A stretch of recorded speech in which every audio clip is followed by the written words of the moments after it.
अस्सलाम वालेकुम स्टूडेंट्स, आप सब लोगों को खुशामदीद मेरे चैनल बायोलॉजी मेरे साथ में।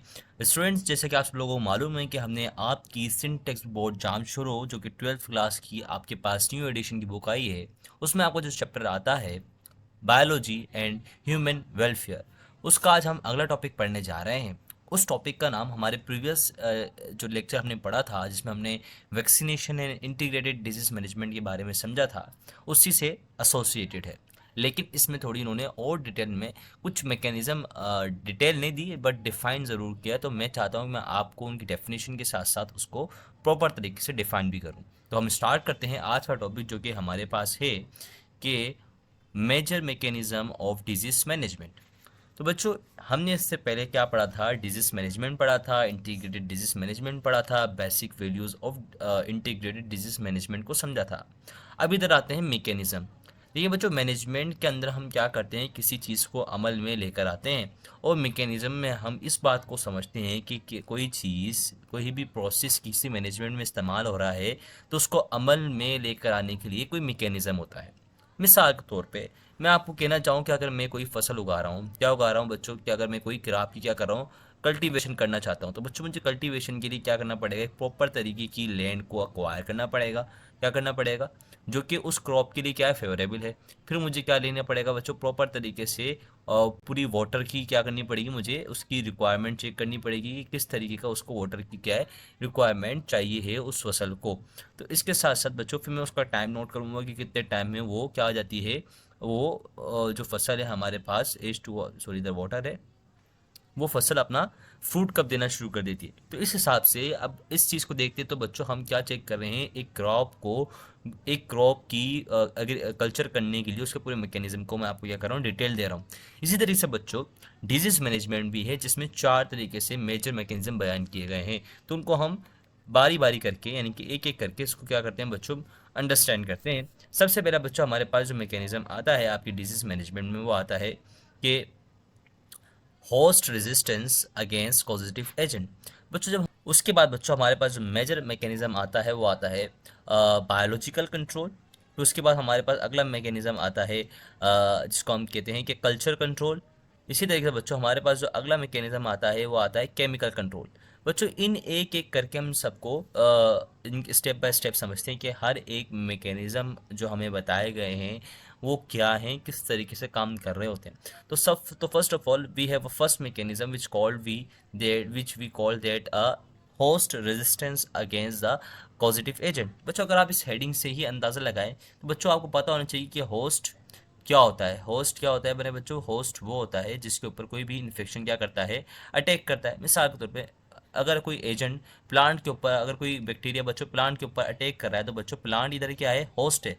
और अगर कोई बैक्टीरिया बच्चों ह्यूमन के ऊपर क्या कर रहा है, अटैक कर रहा है, तो बच्चों इसी तरीके से ह्यूमन क्या है, इधर एक होस्ट है। इसी तरीके से बच्चों एनिमल भी हो सकता है। तो एनिमल यानी कि अगर मैं कहता हूँ कि कोई जानवर है, हमारी बकरियों, कोई ऐसा इन्फेक्शन है जो बकरियों में या गायों के अंदर बीमारियां लगा रहा है, तो इसी तरीके से हम कहेंगे कि ये जो पर्टिकुलर पैथोजिन है इसका एक पर्टिकुलर होस्ट है, यानी कि वो बकरियों को ही इन्फेक्शन कॉज कर सकता है, ह्यूमंस को नहीं कर सकता। तो बच्चों इसी तरीके से हमें ये पता होना चाहिए कि प्रॉपर्टी के जो रेजिस्टेंस होती है वो क्या होती है। मेरे बच्चों resistance is a property found in animal and plant. तो यह बात आपको समझ में आ चुकी है, जिसका मतलब क्या होता है, विच रीस्ट्रेंड द अपीयरेंस ऑफ डिजीज, जो कि क्या शो कराती है बच्चों, डिजीज को शो कराती है। इसी तरीके से हम ये भी कह सकते हैं कि पर्टिकुलर होस्ट के पास क्या होती है, पर्टिकुलर डिजीज के लिए रेजिस्टेंस होती है। और दूसरे अल्फाज में हम इसे ऐसे भी कह सकते हैं कि the ability of host to limit the pathogen activity. अगर कोई पैथोजन आपकी बॉडी में आता है, क्या आता है बच्चों, कोई बैक्टीरिया, मिसाल के तौर पे ये बैक्टीरिया की शेप है, अगर ये हमारे, ये जैसे कि हमारे पास मैं बोलता हूँ ह्यूमन में आता है, तो ह्यूमन के पास ऐसी इम्यूनिटी का सिस्टम है पूरा का पूरा, जो क्या कर सकती है, इस बैक्टीरिया को फ़ौरन क्या कर सकती है, डिस्ट्रॉय कर सकती है अपने प्रोसेस के तहत। और वो जो प्रोसेस होता है बच्चों हमारे पास क्या होता है, इम्यूनिटी का होता है, जिसको हम क्या कहते हैं बच्चों, रैपिड इम्यून सिस्टम कहते हैं। तो इस तरीके से हम आपका बकाया टेक्स्ट जो कि कहता है कि such as defence through the physical barrier and rapid immune system. तो रैपिड इम्यून सिस्टम मैंने आपको बता दिया है। तो बच्चों फिजिकल बैरियर के अंदर हमारे पास आ जाती है हमारी स्किन आ जाती है। हमारे पास स्किन आ जाती है जो कि एक्सटर्नल क्या होता है बच्चों, बैरियर होता है, जो कि क्या करता है, पैथोजेंस को इंटर होने से बचाता है। आपकी स्किन हो सकती है, आपकी बॉडी की फ्लूइड्स हो सकते हैं जो कि आपके बिल्कुल सर्कुलेटरी सिस्टम में पैथोजेंस को दाखिल होने से रोकते हैं।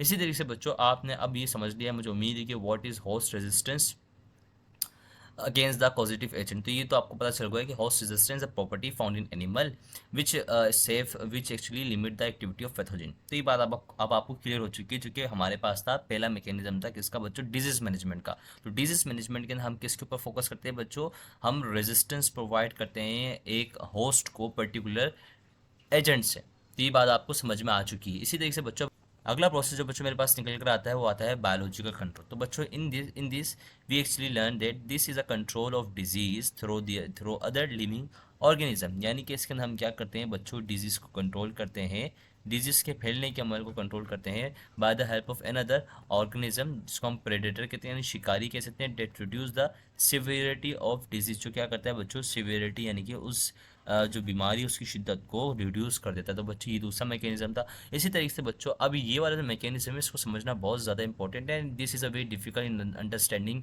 फॉर दिस टॉपिक, क्योंकि सबसे जो मेन बात है इस पूरे के पूरे आज के लेक्चर में वो यही है कि हमें एक्चुअली कल्चर कंट्रोल के बारे में प्रॉपर तरीके से समझना है, क्योंकि ये समझना थोड़ा डिफिकल्ट है आप सबके लिए, वरना मैं आपको 100% इस बात को क्लियर करता हूँ कि इसका मकसद क्या है। देखिए बच्चों, इधर जो कल्चर कंट्रोल से मुराद आती है कि कल्चर का इधर जो मतलब है, इधर आपका वो जो कल्चर है वो है एग्रीकल्चर से रिलेटेड वाला, यानी कि जिसमें हम फसलें ग्रो करते हैं, सही है। यानी कि एग्रीकल्चर जो हमारे पास होता है, यानी जिसमें हम क्या करते हैं बच्चों, डिफरेंट टाइप्स की क्रप्स को क्या करते हैं, कल्चर करते हैं, ग्रोथ करते हैं। तो देखिए बच्चों होता क्या है कि जब हम किसी भी क्रप को कल्चर करते हैं उसके लिए हमें क्या करनी होती है, देखिए प्लांट्स भी एक लिविंग थिंग है।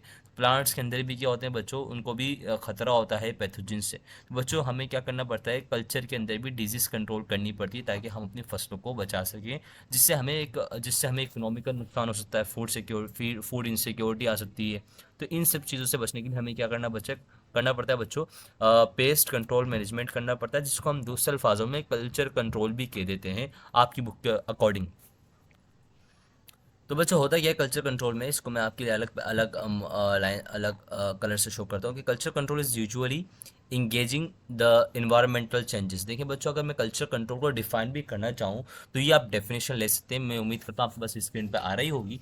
कल्चर कंट्रोल बच्चों refers to the method of managing and controlling the environment to deal with changes caused by factor such as pest और डिजीजेस। यानी कि बच्चों ये जो हमारे पास पेस्ट होते हैं, पेस्ट हम इधर आपके बच्चों वर्ड दे दिया है बच्चों, इधर पेट्स दे दिया है। देखिए बच्चों पेट्स मुझे लगता नहीं, क्योंकि इधर सेंस नहीं बना रहा है इस वजह, ये जो पूरा पूरा सेंटेंस है कि पेट्स किस तरीके से हम पेट्स तो हमारे पास फिर घरेलू जानवर होगा जिनको हम पालते हैं।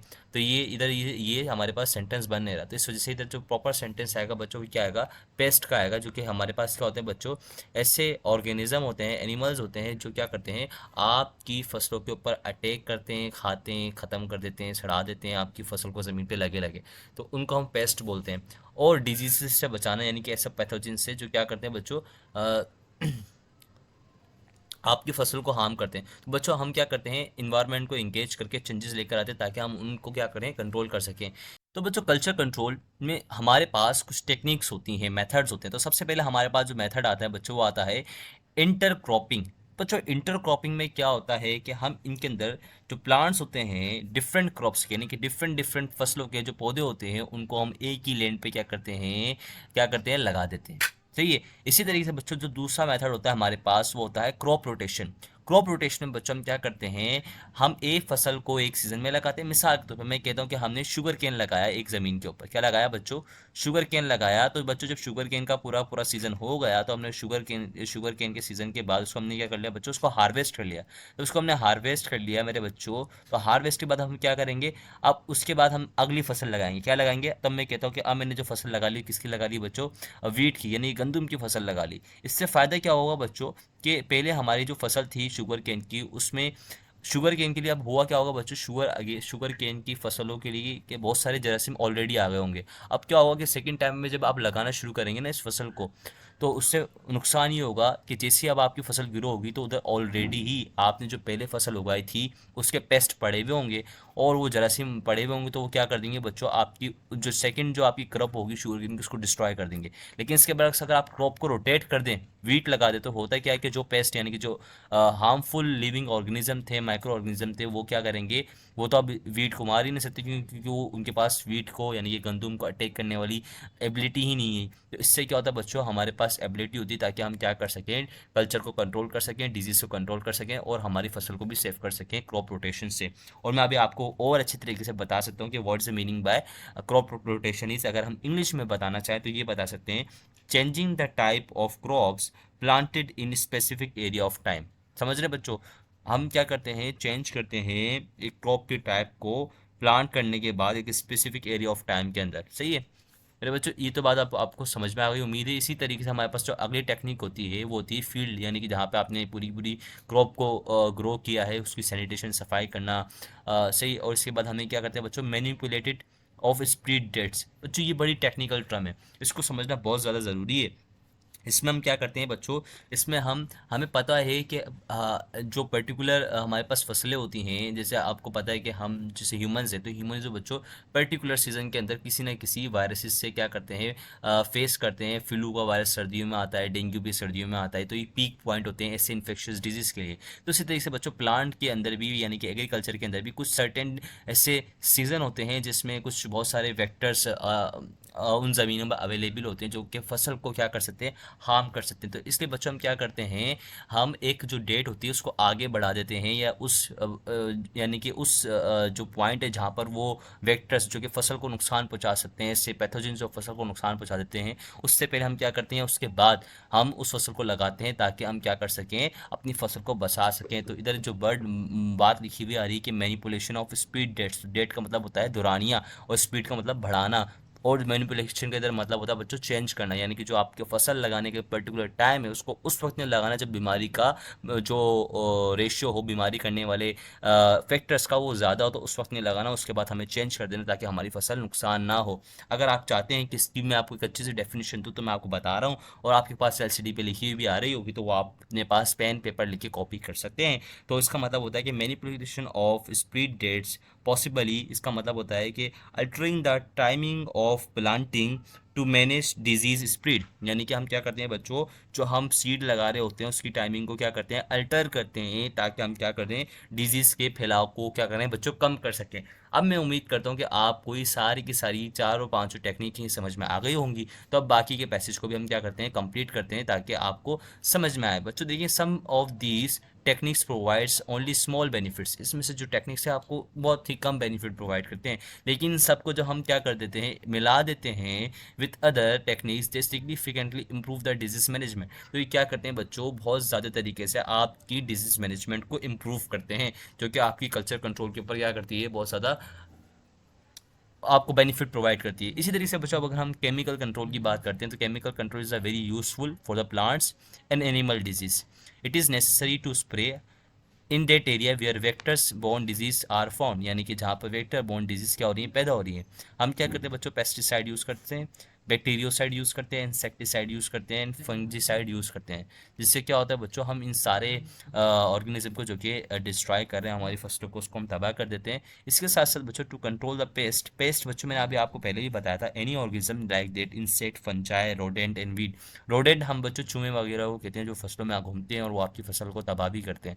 तो इसी तरीके से बच्चों हम क्या करते हैं, पेस्ट कंट्रोल, पेस्ट करते हैं, डिजीज को भी कंट्रोल करते हैं केमिकल्स के जरिए। तो chemical control produce some problem. इसी तरीके से बच्चों केमिकल कंट्रोल की कुछ साइड इफेक्ट्स भी हैं, such as poisoning of humans. तो होता क्या है कि वो जो पेस्ट होता है वो फसलों पर लगा रहता है, जब हार्वेस्ट होती है आपकी फसल तो वो बाज़ारों में जाती है तो उसके ऊपर केमिकल्स लगे होते हैं, फिर उसको ह्यूमन ऐसे कंज्यूम करते हैं, तो ह्यूमन फेज आ पॉइजनिंग। इसी तरीके से बच्चों destroying the beneficial insects in and crabs as well as reminders. तो बच्चों इसी तरीके से उसमें जो बेनिफिशियल इंसेक्ट होते हैं लाइक लीचीज हो गए, जो कि आपकी जो ज़मीन है उसकी पोरोसिटी, यानी कि जो वाटर रिटेंशन, वाटर को स्टोर करने की एबिलिटी उसको अच्छा करते हैं, तो वो वाले इंसेक्ट्स कीड़े मकोड़े भी मर जाते हैं आपकी केमिकल कंट्रोल की वजह से, which is indirectly harm your land. तो बच्चों उम्मीद करता हूँ कि आज के लेक्चर में आपने इस पूरी पूरी बात को बड़ी डिटेल में समझा होगा कि किन किन तरीके से, किन किन मैकेनिज्म से आपकी फसलों को आपके पूरे के पूरे जो डिजीज़ मैनेजमेंट है उसको क्या किया जाता है, इन मैकेनिज्म के जरिए कैरिड आउट किया जाता है।